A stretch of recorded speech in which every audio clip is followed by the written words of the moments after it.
সকালবেলা আমাদের যারা এক ক্লাস ইমাম সাহেবের প্রথম ক্লাস সানি ইমাম সাহেবের নাম তো শুনছেন না? আহমদ ইজা সাহেবের আমার বড় অনেক বড় বুজুর্গ ওস্তাদ আমাদের বড় ওস্তাদ যে আমাদেরকে ক্লাস করালেন। সবাই ক্লাস করানোর শেষে বললেন, দেখো এই যে আন্দোলন চলছে, আরো আন্দোলন তোমরা জীবনে দেখবা, আগেও অনেক আন্দোলন গেছে। এই আন্দোলনগুলোতে আমাদের দেশের অনেক ওলামায়ে কেরামকে দেখবা, তারা বিপরীত থাকে, পক্ষে থাকে না। আবার অনেক ওলামায়ে কেরামকে দেখবা তার মতের সাথে তোমার মতের মিল হয় না। কিন্তু যারা আমাদের মুরব্বী হন, মুরব্বীদের সবার মত আমার সাথে মিলতে হবে না। তুমি যদি পারো কাউকে সংশোধন করতে, তুমি তাদেরকে সংশোধন করতে চাইবো। তুমি যদি পারো, ধরো একজন মুরব্বী ব্যক্তি এটা ভুল করছে, তো তুমি যদি পারো যে তাকে বললে তিনি ঠিক হয়ে যাবে। তুমি ছোট, তুমি কি ছোট, তুমি যদি পারো যে তাকে বললে সে ঠিক হয়ে যাবে, তাহলে তুমি যাও, তাকে বলো। কিন্তু সাধারণত ছোটদের কথা বড়রা নেয় নাকি? নেয় না। কিন্তু তুমি দূরে বৈশা কোন আলিমের বিরুদ্ধে কথা বলো না, কোন মুরব্বী উস্তাদের বিরুদ্ধে কথা বলো না। হতে পারে এটা তার ভুল, কিন্তু তুমি কথা বলার কারণে তার কিছুই হবে না, হবে নাকি? বরঞ্চ কি হবে? বরঞ্চ তোমার ক্ষতি হবে। কেমন ক্ষতি? ধরো চোখে তুমি তাকে সমালোচনা করলা, তার বিরুদ্ধে কথা বলার মাধ্যমে তোমার চোখে একটা চুল পড়লো, ময়লা পড়লো, তুমি কি করবা? এই চুলটা বের করে ফেলাই দিবা না? কিন্তু আমরা কি চুল বের করে ফেলাই না চোখ ডলি? চোখ ডলি, তো ময়লাটা কি হয়? আরো ছড়ায়, ঠিক কিনা? চোখ আরো লাল হয়, আস্তে আস্তে মুশকিল হয়। পরে এক সময় গিয়ে না পাইলে গিয়ে চোখ খুলে ময়লাটা বের করি। প্রথমে কি করি? খুব ডলাডলি করি। তো ইমাম সাহেব হুজুর দামাত বারকাতুহু বলেন যে তোমার চোখে মনে করো একটা ময়লা পড়েছে, এখন তুমি এটা ডলছো। এখন এই ডলাডলির কারণে ক্ষতিটা কার হচ্ছে? তোমার নিজের, ঠিক না? এই দেশের কিছু ক্রাইসিস মুহূর্তে বড় বড় ওলামায়ে কেরামের অনেকের মতামত আমাদের ভালো লাগবে না। লাগবে? কারণ ভিন্ন ভিন্ন মতের বহু মানুষ পৃথিবীতে আছে, একমতে সব কখনো উঠে না। শুধু ঈমান আকীদার ক্ষেত্রে একমতে আসে সবাই, আকীদার ক্ষেত্রে, এছাড়া কোনো একমতে কেউ আসে না। ইখতিলাফ এটাকে বলে। এই ইখতিলাফের কারণে তুমি যার সমালোচনা করছো এটা করিও না, করলে তোমারই ক্ষতি হবে। তো তোমার চোখে যেমন ময়লা পড়লে তুমি চোখ ডলতে ডলতে চোখই নষ্ট করো, ময়লা না ফেলে। তো কারো ভুল দেখলে তুমি যদি পারো ভুল সংশোধন করতে করো, আর যদি না পারো তার বিরুদ্ধে গীবত করো না। বুঝছেন কথাটা? এই আপনারা আস্তে আস্তে বড় হচ্ছেন, সামনে আমাদের ওলামায়ে কেরামের পারস্পরিক অনেক ইখতিলাফ দেখবেন। হ্যাঁ, কোরআন ও হাদিসের মাসলা মাসাইলের ক্ষেত্রে, ওয়াজিব ফরজ এগুলোর ক্ষেত্রে ইলমি তানকিদাত করবেন, এগুলো আপনারা বুঝবেন না, বড় হলে বুঝবেন। কিন্তু কারো বিরুদ্ধে কখনোই জবানকে লম্বা না করা, ঠিক আছে না? জবানকে লম্বা না করা, এতে আমার নিজেরই কি হয়? ক্ষতি হয়। হ্যাঁ, জি, তেলাওয়াত করেন। أعوذ بالله من الشيطان الرجيم. بسم الله الرحمن الرحيم. إذا الشمس كورت وإذا النجوم انكدرت وإذا الجبال سيرت وإذا العشار عطلت وإذا الوحوش حشرت وإذا البحار سجرت وإذا النفوس زوجت আর একটু ছিল وإذا الموءودة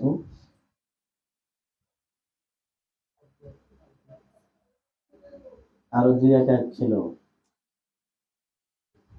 বসেন রগুলো ঠিক করবেন রদ না রদ রদ হয়েছে হ্যাঁ সবগুলো কি হয়েছে রদ কুইরত তাদারত র র এগুলো ঠিক করবেন আল্লাহ ধরেন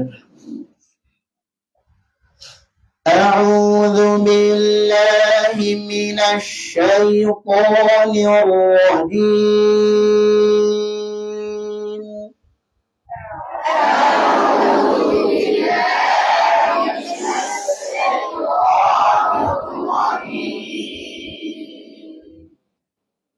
আওয়াজ উভয় দিকে কম হয়েছে হ্যাঁ আওয়াজ বলিষ্ঠ হইতে হবে أعوذ بالله من الشيطان الرجيم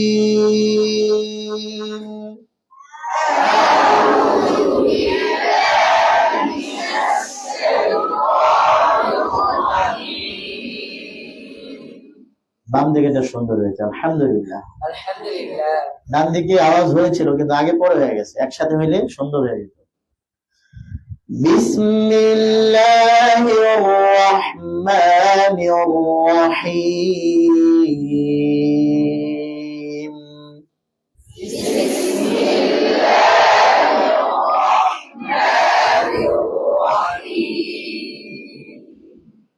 أعوذ بالله من الشيطان الرجيم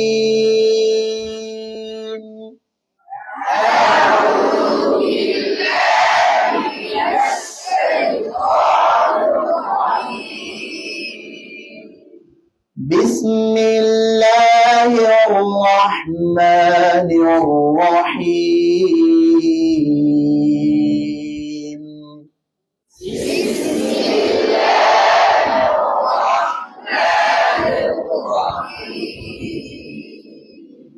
إذا الشمس كورت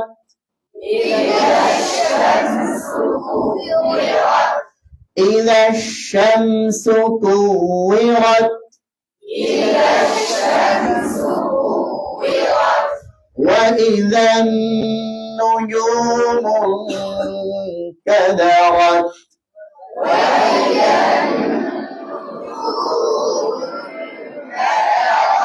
وإذا الجبال سيرت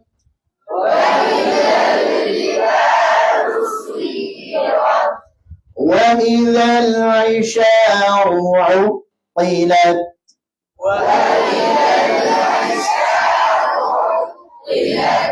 وإذا الوحوش حشرت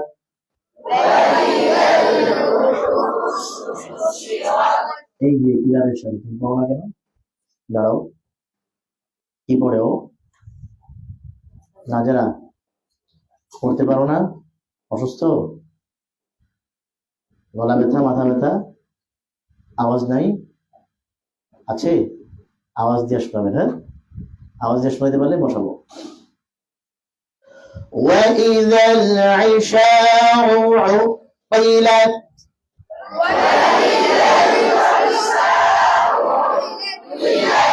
وإذا الوحوش حشرت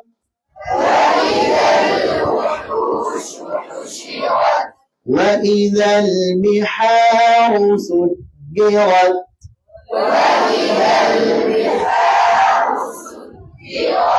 وإذا النفوس زوجت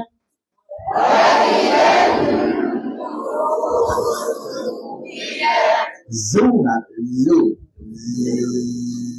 كصوت النحل মৌমাছির আওয়াজের মতো হবে হ্যাঁ নাহাল তো কি সূরাতুন নাহাল মৌমাছির সূরা মৌমাছির মতো মৌমাছি বলতে দেখো কানের সামনে যখন মৌমাছি আওয়াজ করে না বিরক্তি লাগে না এই অথবা রাতের বেলা দেখবেন ঝিঝি পোকা আওয়াজ করে কিনা মাটি পোকা বলে ঝিঝি পোকা বলে আওয়াজটা আস্তে কর্কশ হয় যখন নরম আওয়াজ হয় এই নরম আওয়াজের মতো زوجت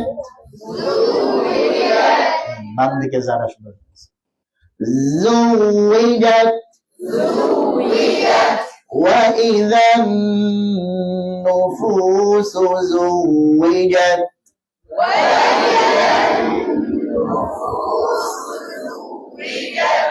وإذا الموءودة سئلت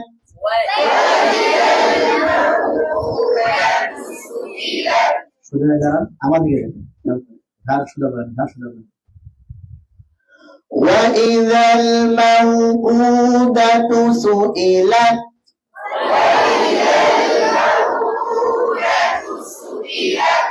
بأي ذنب قتلت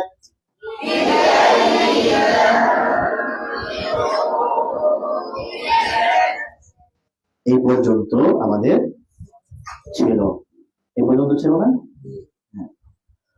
وإذا الصحف نشرت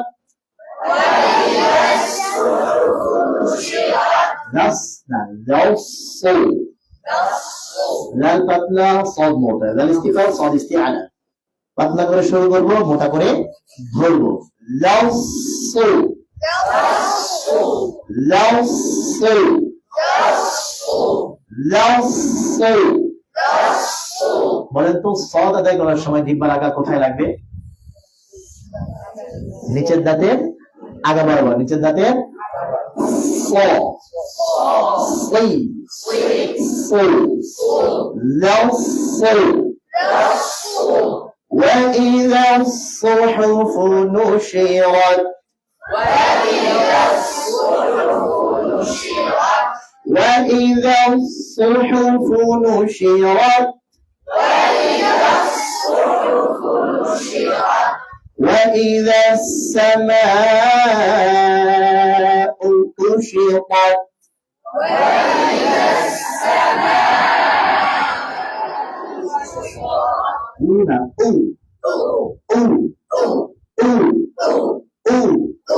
وإذا السماء كشطت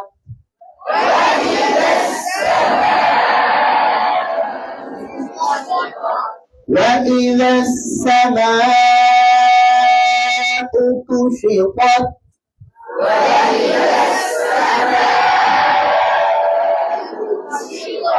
كشطت وإذا السماء كشطت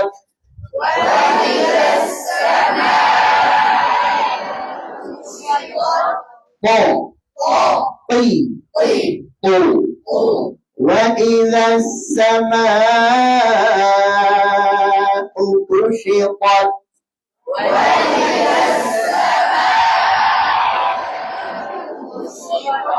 وإذا الجحيم سعرت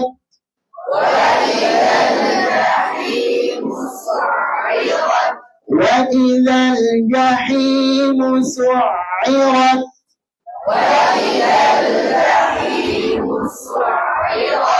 وإذا الجحيم سعرت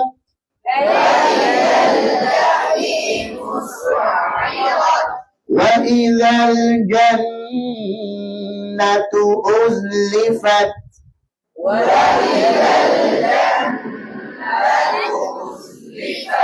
جنة جنة وإذا الجنة أزلفت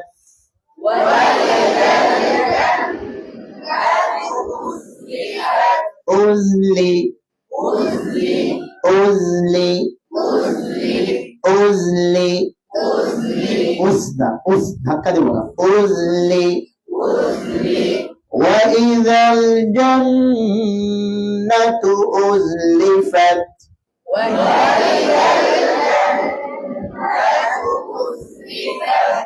علمت نفس ما أحضرت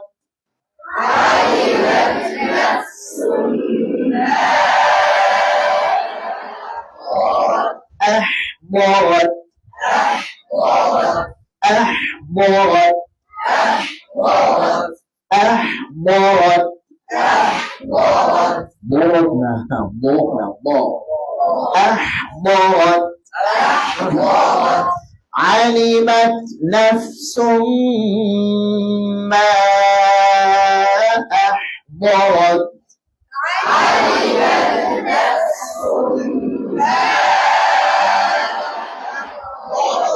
أحضرت ضا ضي ضو ضا ضا বলেন তো বদ কেমনে আদায় করলো বদ কেমনে আদায় করলো জিহ্বার আগা বাদে বাকি সব উপরে লাগাবো জিহ্বার আগা বাদে বাকি সব উপরে এই আলোচনা হয়েছে না অনেক আগে হয়ে গেছে ভুলে গেছি মুশকিল বদ জিহ্বার হাফাতুল লিসান জিহ্বার সাইড আপনারা যে অডিয়ার গোড়ার সঙ্গে লাগবে দোল দাঁতের গোড়ায় লাগবে দোল দাঁতের গোড়াতে এই সবগুলো দাঁত পাশে সবগুলো দাঁত না এই কটা বাদে এইগুলো দাঁতের গোড়ায় লাগালে জিহ্বার দুই সাইড লাগাইতে হবে না তারপর ইস্তিআলা জিহ্বার গোড়া উপরে উঠানো জিহ্বার মধ্যখানা উপরে উঠানো বাকি আছে কি জিহ্বার আগা জিহ্বার আগা বাদে জিহ্বার দুই সাইড জিহ্বার গোড়া জিহ্বার মাঝখানে উঁচু করা লাগবে করেন ব বি বু أحضرت أحضرت أحضرت علمت نفس ما أحضرت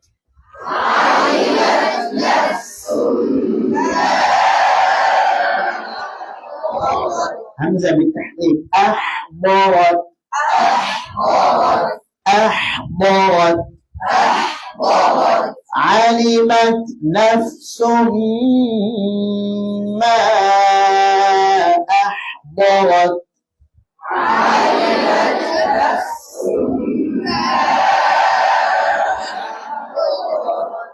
فلا أقسم بالخنس الجوار الكنس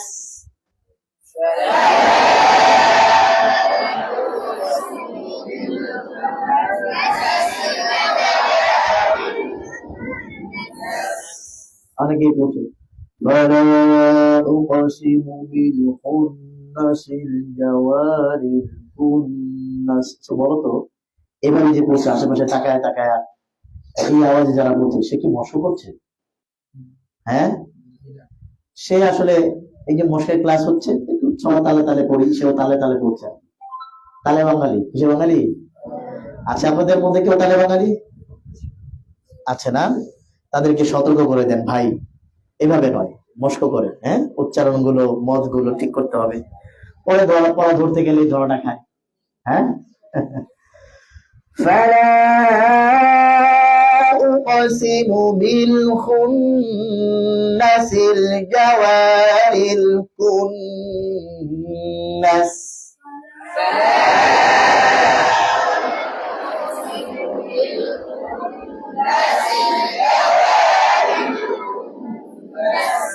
فلا أقسم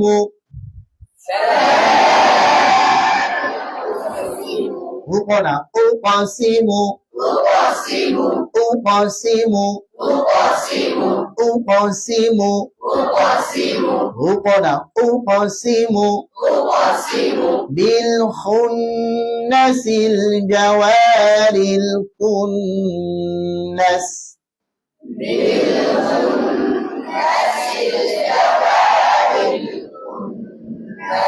بالخنس خنس خنس خنس خنس خو خو خو خا خي خو بالخنس الجوار الكنس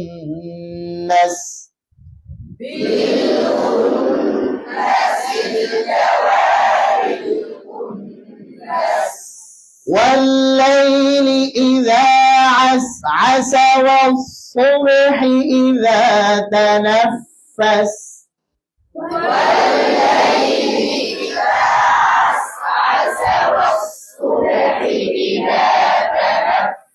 والصبح أين حي والصبح والصبح حي والصبح والصبح إذا تنفس إذا تنفس والليل إذا عسعس والصبح إذا تنفس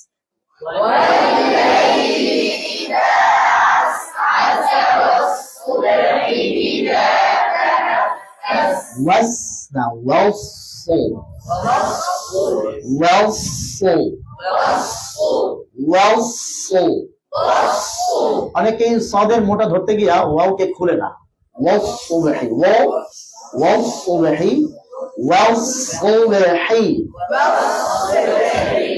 والليل إذا عسعس والصبح إذا تنفس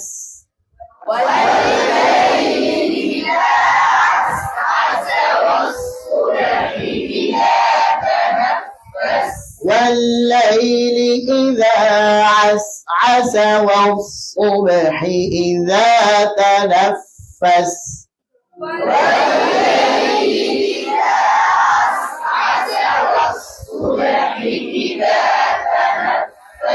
تنفس والليل إذا عسعس والصبح إذا تنفس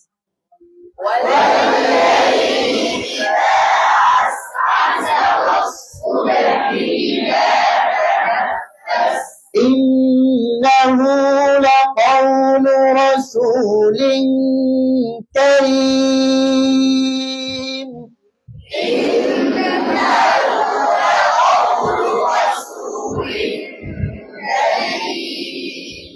বাম দিকের আওয়াজ বেশি ডান দিকের আওয়াজ কমে গেছে إنه لقول رسول كريم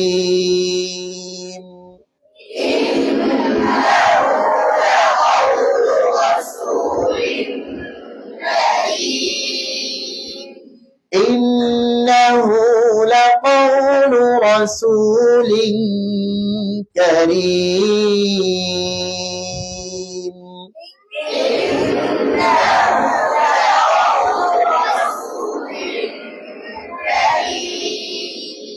মাশাআল্লাহ সবারটাই সুন্দর হয়েছে একটা ভুল গেছে বলেন তো কি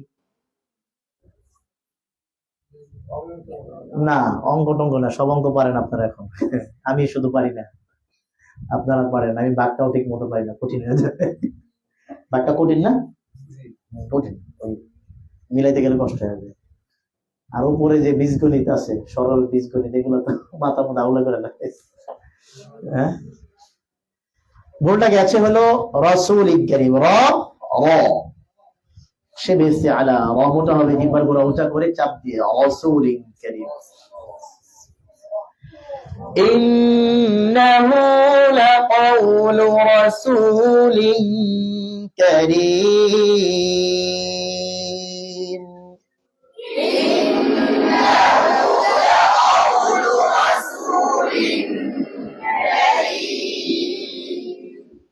وإذا الصحف نشرت وإذا السماء كشطت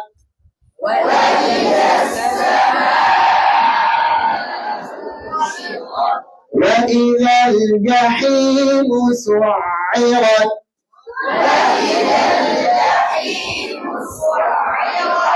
অনেকে তাহলে বলছে সুআইরাত না সুআইরাত তাওয়াসসুতের হরফগুলো যখন তাশদীদ হয়ে যাবে তখন আর তাওয়াসসুত থাকে না, তখন কি হয়ে যায়? রখা হয়ে যায়, মানে আওয়াজ চলমান থেকে যায়। এই যে আমরা তাওয়াসসুতের হরফ যে ভাগ করি, মূলত এগুলো তাওয়াসসুতের এগুলো আলাদা কোনো সিফত ছিল না। এই কয়েকটা হরফ মূলত রখা হরফ ছিল। শুধু সাকিনের অবস্থায় তাওয়াসসুতের হরফগুলো আওয়াজ অল্প পরিমাণ চালু থাকবে। বুঝে আসছে কথা? বাকি হালতে এগুলো রখা হরফ। সাকিন বলতে শুধু জজম অবস্থায় আর কি, সাকিন তো তাসদীদ আছে। বাকি হালতে তাওয়াসসুতের হরফ কিসের উপরে? রখা হরফ। সুআইরাত না সুআইরাত।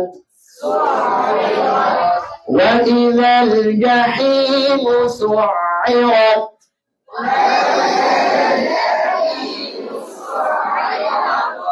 ডান দিকে আওয়াজ বেড়ে গেছে, আলহামদুলিল্লাহ। وإذا الجنة أزلفت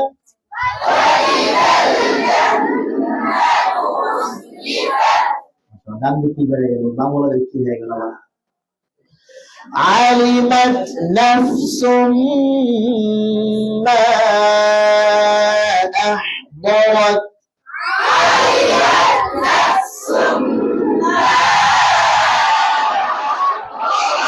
أحضرت فلا أقسم بالخنس الجوار الكنس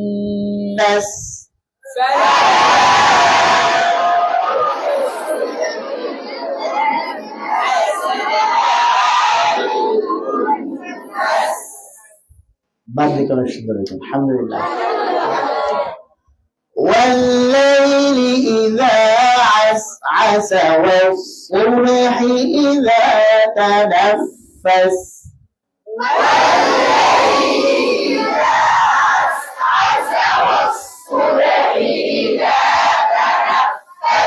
إنه لقول رسول كريم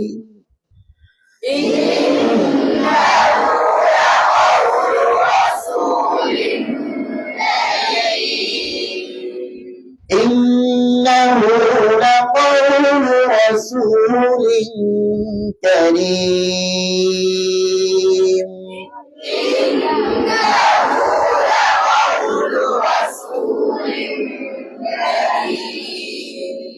শেষে গিয়ে একদলের গুণনাটা অসুন্দর হয়ে যাওয়ার কারণে ডানওয়ালারা পাশ করে ফেলেছিল। আলহামদুলিল্লাহ। আসলে কারিম কি জিনিসটা নেই, কারিম কে যে করলো এই কাজটা করলো, বাংলা ডিফেন্ড করাই দিল। হ্যাঁ, প্রতিযোগিতার ময়দানে সামান্য ভুলও অনেক বড় মহা ভুল আকারে ধারণ করে। এই জন্য যারা প্রতিযোগী হয় এদিকে, এই জন্য যারা প্রতিযোগী হয় তাদেরকে সর্বোচ্চ সতর্ক থাকা লাগে। এই পৃথিবীটা প্রতিযোগিতার স্থান। যেই কোনো কাজে প্রতিযোগিতা। তুমি হয়তো জানো না, বুঝো না, মাদ্রাসার 4 দেয়ালের মধ্যে আবদ্ধ, কিন্তু এখান থেকে বের হওয়ার পরেই দুই দিকের প্রতিযোগিতা দুই দিকে এগিয়ে যায়। একদল দুনিয়াদার আর একদল আখিরাতওয়ালা। দুনিয়াদারওয়ালা দুনিয়ার শোহরত, পদ ও পদবি, টাকা পয়সার জন্য প্রতিযোগিতা নেমে যায়। যারা বুঝে না তারা সামান্য কয়েক টাকা কামাই করে ওইটার মধ্যে জীবন পার করে। আর যারা বুঝে দুনিয়ার প্রতিযোগিতা, এরা পাগল হয়ে যায়, দুনিয়া অর্জন করার জন্য পাগল হয়ে যায়। এটা সেটা এটা সেটা, এটা করে সেটা করে, লটারি ধরে, এই করে সেই করে, অমুক বিজনেস অমুক বিজনেস, এটা করতে করতে যেমনি হোক আমাকে ঠিল্লা হইলো বড় লোক হওয়া লাগবে, এই টেনশনে থাকে।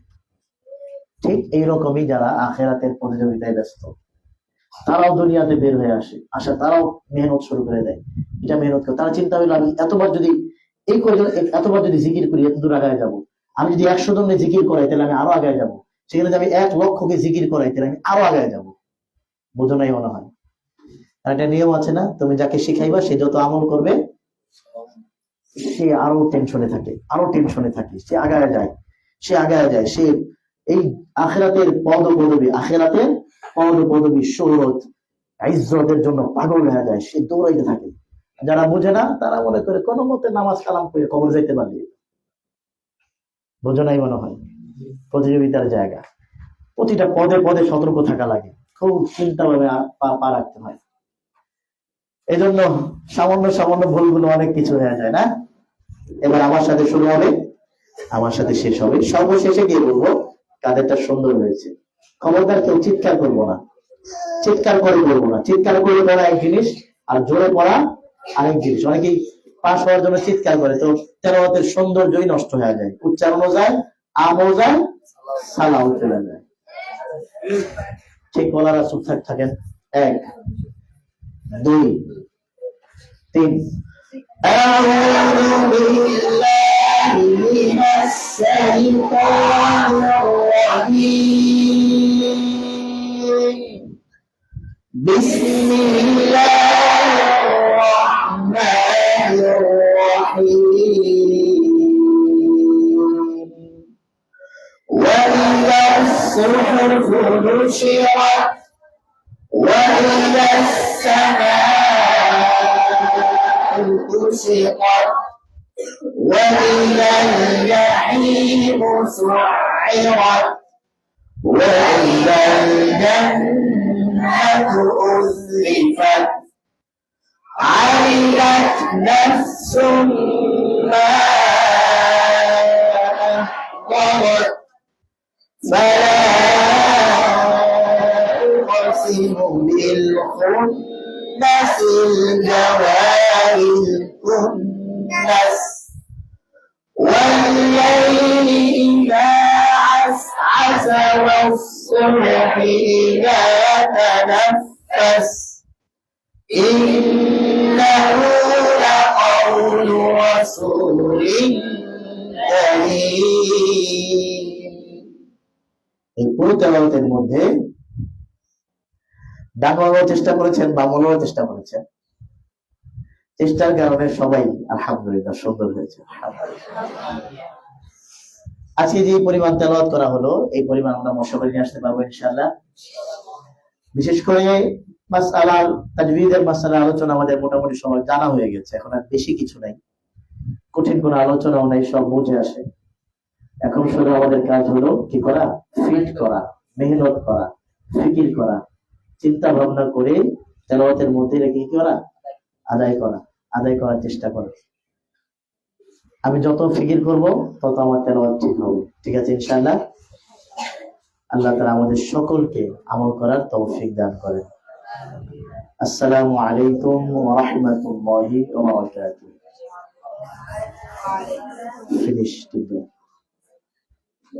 দাও আমাদের